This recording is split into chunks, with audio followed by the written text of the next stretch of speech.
Bonjour, bienvenue sur ma chaîne Astro Tarotina. Aujourd'hui, nous allons poursuivre notre voyage à travers les 4 éléments, le feu, l'eau, l'air et la terre. Les 4 éléments qui représentent différents aspects de notre personnalité et qui déterminent la façon dont nous percevons le monde et nous réagissons aux événements. Je vous invite à ce sujet à aller découvrir les vidéos déjà existantes sur ces éléments-là. Mais avant de rentrer un peu plus dans les détails, je vous invite à vous abonner à la chaîne et avec les petites recommandations habituelles, le pouce, notification avec la petite clochette, etc. Bien, chacun de ces 4 éléments, le voilà, ils sont là, représente un type d'énergie fondamentale qui agit en chacun de nous. Qu'est-ce que cela veut dire? Que ces éléments sont présents, bien sûr, en nature, il suffit que vous observiez l'environnement autour de vous, mais tout ce qui est à l'extérieur de nous est à l'intérieur de nous.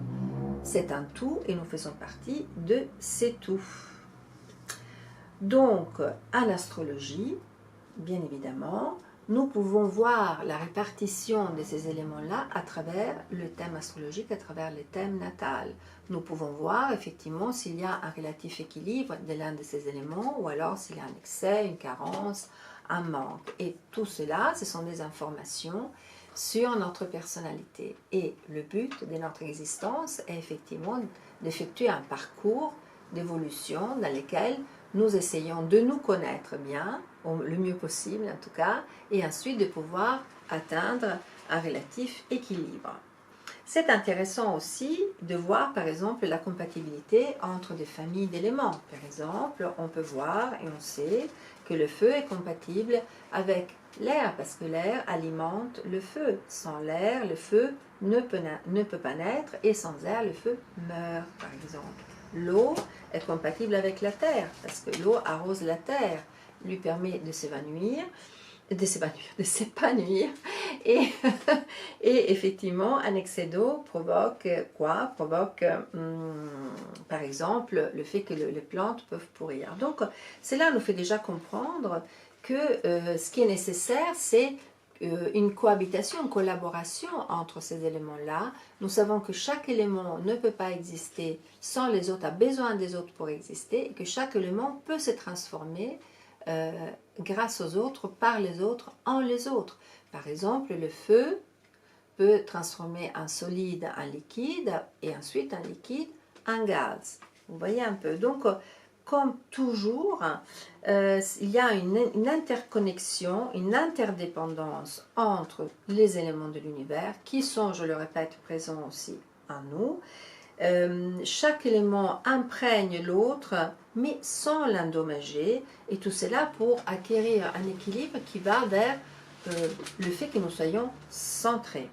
Bon, aujourd'hui, nous rentrons un peu plus dans les détails de l'élément eau. Le voilà, vous voyez le petit triangle pointé vers le bas, qui symbolise donc les sentiments, l'imagination, la sensibilité, l'intuition, la réceptivité.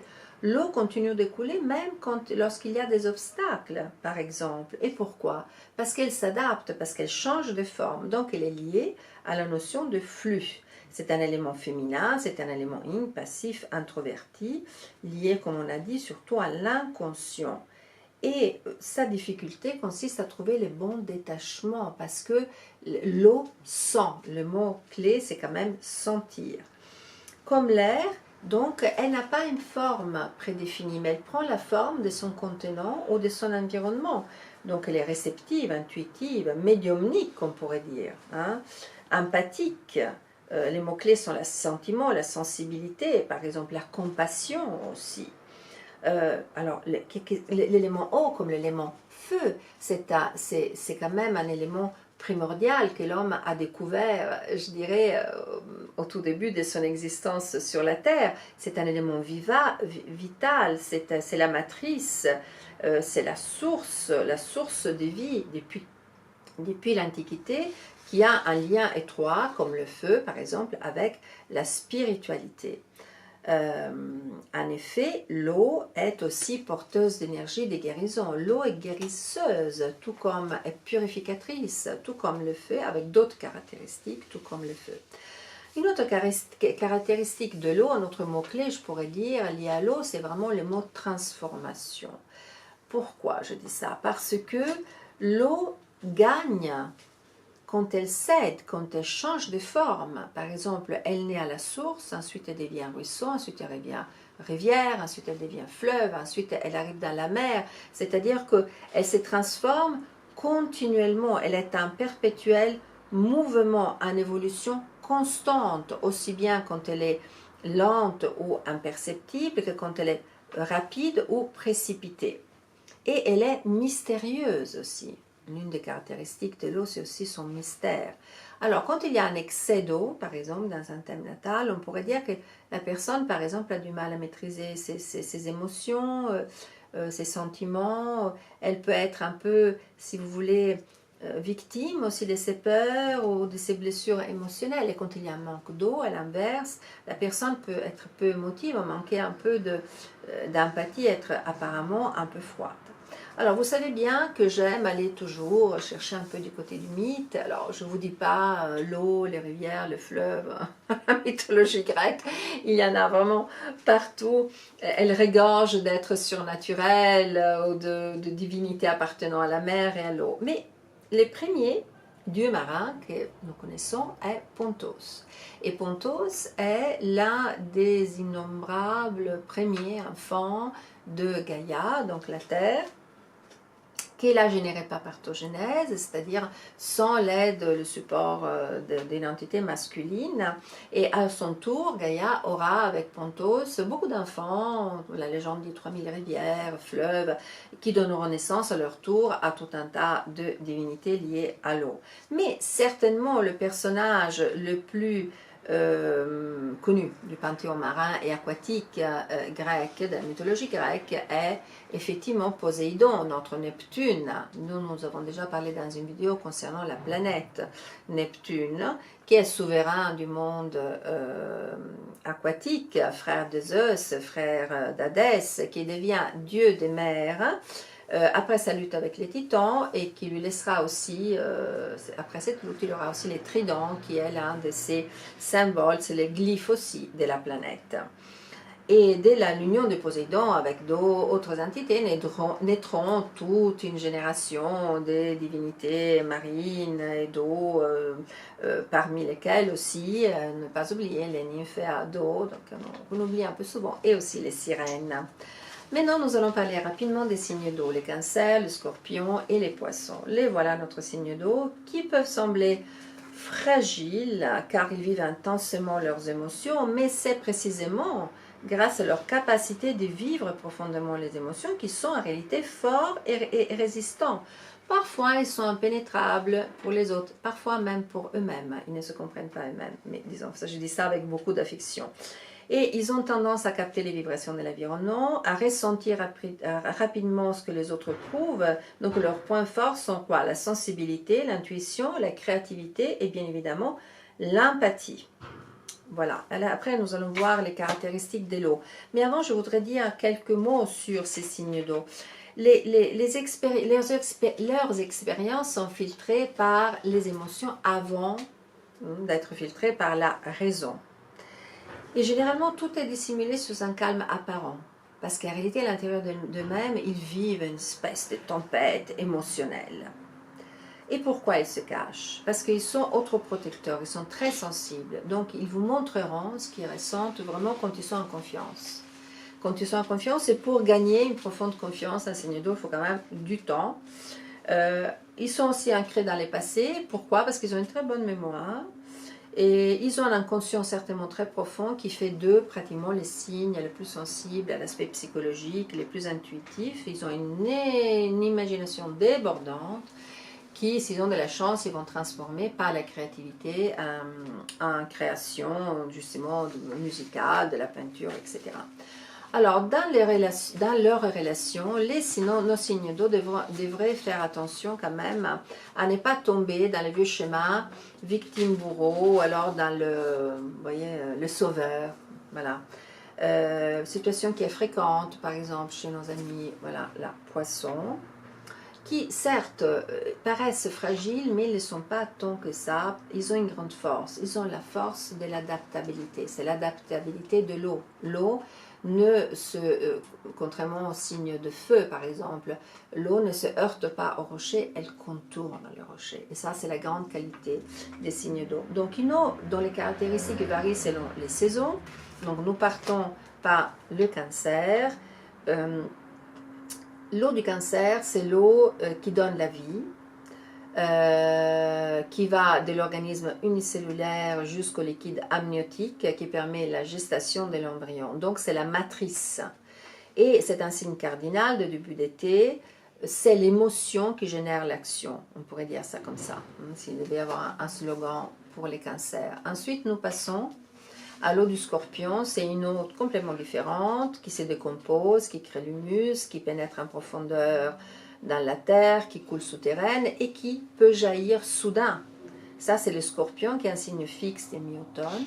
Et puis nous finissons par les Poissons, qui sont donc un signe mutable de fin hiver.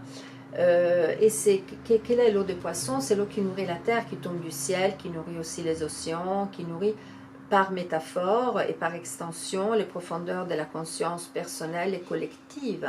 C'est jusqu'à l'accès au monde de l'esprit et à la compassion. Nos 4 éléments sont présents aussi dans les tarots de Marseille, dans tous les arcanes majeurs. Tous les arcanes majeurs, en effet, présentent à leur intérieur ces éléments. Mais nous allons approfondir un peu plus les 56 arcanes mineurs, c'est-à-dire les 16 honneurs, les voilà, les coupes, elles sont là, et les 10 numérales de 1 à 10, voilà, c'est là, de coupe. En sachant qu'il y a 4 autres couleurs, qui sont effectivement les épées que nous avons déjà analysées dans une autre vidéo qui représente l'air, les bâtons qui représentent le feu et les deniers qui représentent la terre. Alors, qu'est-ce qui représente nos coupes? Voilà, je vous montre les honneurs. Donc, elles représentent l'élément eau, les émotions, l'intuition, les sentiments, la réceptivité. Comment nous vivons tout cela? L'éveil à l'invisible, la foi, aussi l'importance du mot aimer. Être aimé, aimer l'autre, aimer les autres, par exemple. C'est lié à la spiritualité. En effet, vous voyez la coupe, vous voyez là, vous les voyez bien, les coupes, c'est quoi si ce n'est pas le Saint Graal, c'est-à-dire la coupe où Joseph d'Arimathée a collecté le sang du Christ, le même Joseph d'ailleurs qui a mis à la disposition les tombeaux, au fait, la sépulture qu'il avait construite pour lui-même. Et pour terminer, nous allons voir l'eau dans une autre culture, dans une autre tradition, qui est la tradition indienne, par l'intermédiaire de l'Ayurveda, qui est on appelle la science de vie. C'est une médecine très ancienne, qui est diffusée dans tout le subcontinent indien. Et j'utilise pour cela l'oracle de la femme ayurvédique que vous voyez ici, qui est un très bel oracle, voilà là. Donc je vous montre la carte qui représente l'eau. Et donc dans cette culture, plutôt dans l'approche ayurvédique, l'eau, donc Apa, c'est le nom sanskrit, elle est le 4e élément, c'est un élément purificateur, libérateur. Il est connecté bien sûr à l'énergie lunaire, c'est-à-dire au féminin, à la fertilité, à l'intuition, aux émotions. L'eau, c'est l'essence même de la vie, l'eau nourrit, l'eau guérit, l'eau contrôle toutes les fonctions biochimiques. Elle véhicule, elle rassemble, fluidifie tous les autres éléments.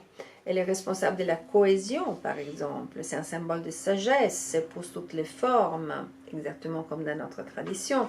Et elle se manifeste en Ayurveda, dans la mer, la pluie, les plasmas, la salive, les larmes, par exemple. Et l'oracle de la femme ayurvédique, que vous venez ici, il est très très belle cette image, nous dit que parfois la vie semble manquer de fluidité. Nous pouvons rencontrer des obstacles sur notre chemin et avoir la sensation que la voie que nous empruntons n'est pas la bonne. Pourtant, très souvent, les blocages sont intérieurs, c'est-à-dire ce sont des résistances que nous érigeons nous-mêmes par peur d'atteindre notre but ou d'obtenir ce que nous souhaitons. C'est la fameuse peur du succès. Donc, qu'est-ce qu'il nous conseille? Ben, de lâcher prise, d'avoir confiance. Parce que même si nous ne la percevons pas encore, la fluidité est présente, comme l'eau de la rivière qui se faufile et glisse sur les rochers. Elle nous invite donc à quitter nos résistances. Et il nous suggère une pratique. Donc si vous voulez l'effectuer avec moi, fermez les yeux et acceptez tout ce qui surgira sans jugement. Et elle nous dit, cette pratique, quels sont les domaines de ta vie où tu aurais besoin de fluidité. Pour lever les obstacles, dis oui à la vie. Connecte-toi à ta source intérieure et invite la fluidité dans ta vie. Vis sans résistance et sublime l'élément eau en toi en te laissant porter par le flot. Le flux, le fameux flux. Adapte-toi aux circonstances et laisse-toi traverser. Expérimente cette nouvelle expérience comme un baptême, comme une renaissance. Et pour terminer, je vous laisse avec une question, pour être exact avec 2 questions. Et toi, à quelle eau souhaites-tu t'abandonner avec confiance? Et par quelle eau rêves-tu de te faire bercer? Je vous remercie d'avoir passé ces quelques minutes de votre journée avec moi. Les recommandations habituelles avant de vous laisser, abonnez-vous à la chaîne, diffusez la vidéo, activez la petite clochette des notifications, mettez les pouces, allez visiter et voir les pages Instagram, vous trouverez beaucoup d'informations sur l'astrologie et les tarots. Vous pouvez mettre un commentaire en bas, je réponds à tout le monde. Et si vous souhaitez approfondir des aspects personnels, qui vous intéresse personnellement sur vous, vous voulez mieux vous connaître, vous n'avez qu'à m'écrire à mon adresse mail que vous trouverez en bas, description de cette vidéo, mariachristina.astrotarot avec un tip final @gmail.com et ce sera avec plaisir que je vous répondrai. Merci, merci, merci et à la prochaine.